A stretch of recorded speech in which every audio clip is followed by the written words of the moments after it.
used and unused, acknowledged and otherwise. The erotic is a resource within each of us that lies in a deeply female and spiritual place, firmly rooted in the power of our unexpressed and unrecognized feelings. What we witnessed this year is a breathtaking, bold, and diverse vision of African queerness and sexuality that is powerfully, elegantly expressed in the works by these 12 authors who have been shortlisted for this year's prize. Through these works, we learn that the erotic is as elemental and as essential as water.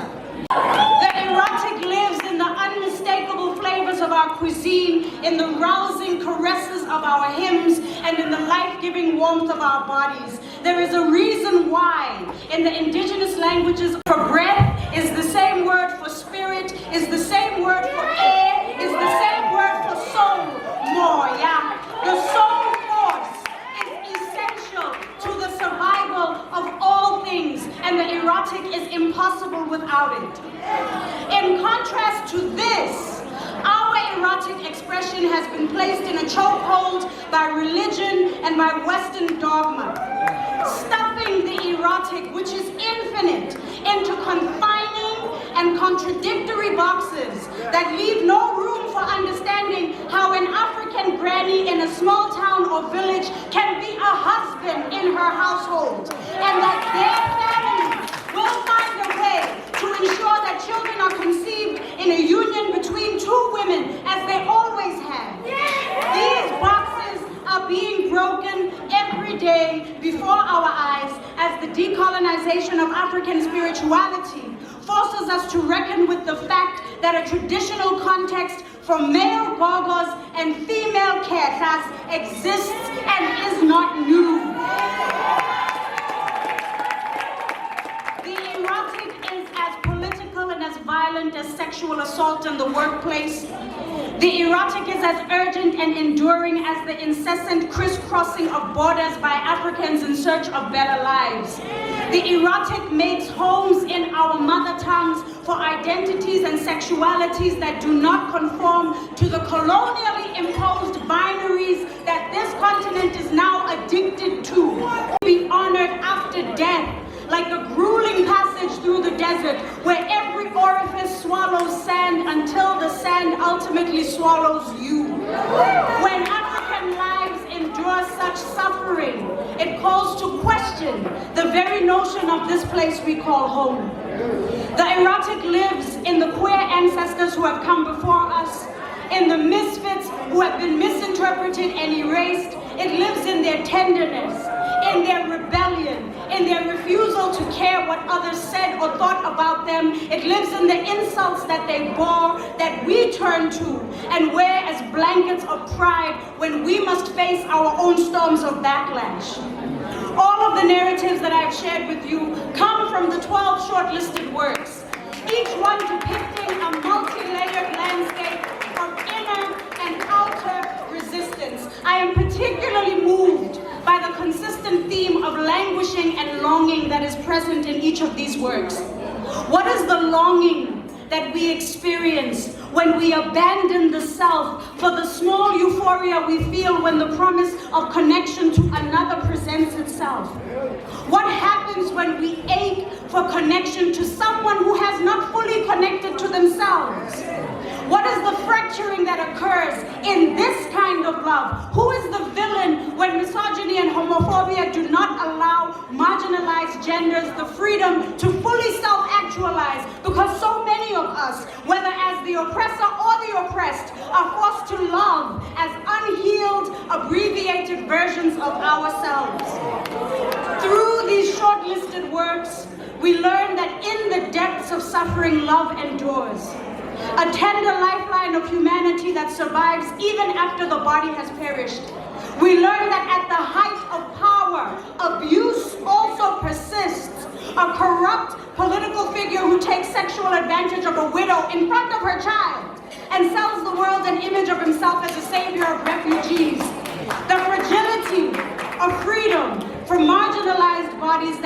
bartered and traded, manipulated and killed anywhere on this continent. Our oppressors are not free either. No one knows the shape and size of the wounds of the oppressor better than the oppressed. The act of unleashing trauma onto others is a twisted and violent version of intimacy on its own.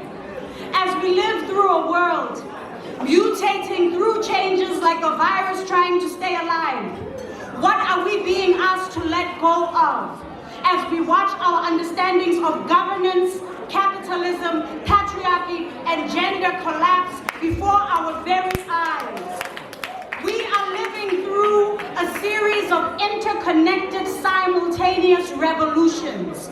It took the Industrial Revolution 250 years to play itself out. This season of transition will endure for the rest of our lifetimes. And we will continue to work through these changes, through those who will look to guidance for us one day as ancestors. If there is a future through which our eyes will see the world that is possible, it exists in art. It exists in music, dance, poetry, and fiction. It exists in the expressions of love and sexuality in the body. This is what makes art and artists dangerous. This is why the world turned to creative industries for sustenance when the world went into lockdown, while the same creatives wondered how we would survive. The business of being a visionary is radical work. The sexy truth-telling that will create a map for the new world is alive in this room, in your activism, and in the minds of the writers who we honor here tonight. I'd love to perform this poem in this place, actually, because it was written for a piece that I wrote about Santi Bachman, another ancestor who has been, misrepresented, erased, maligned, who deserves a rebirth and resuscitation of her own, Eyes on my back, cannons on my bum, poised for attack. The roar of my thighs plagues the minds of many men. I'm a living fantasy. I leave them for dead. I once loved a man who was very, very small. I put him in my heart where I could keep him warm. He loved the lights, he loved my voice, he loved the drama of the stage. But when I took him home, the love was not the same. He got lost in my roles. He got high on my ass. He tried to swim in my belly, but he did not have a plan for who I really am when no crowds are around. He got lost in my meat. He drowned in the song, way down by a commotion, way down by a connection we both carried for too long. When I tried to take it off, there was too much for him to bear. The heaviness of the woman left when no audience is there. He got lost in my arms. He got buried in my breast. He suffocated in the oceans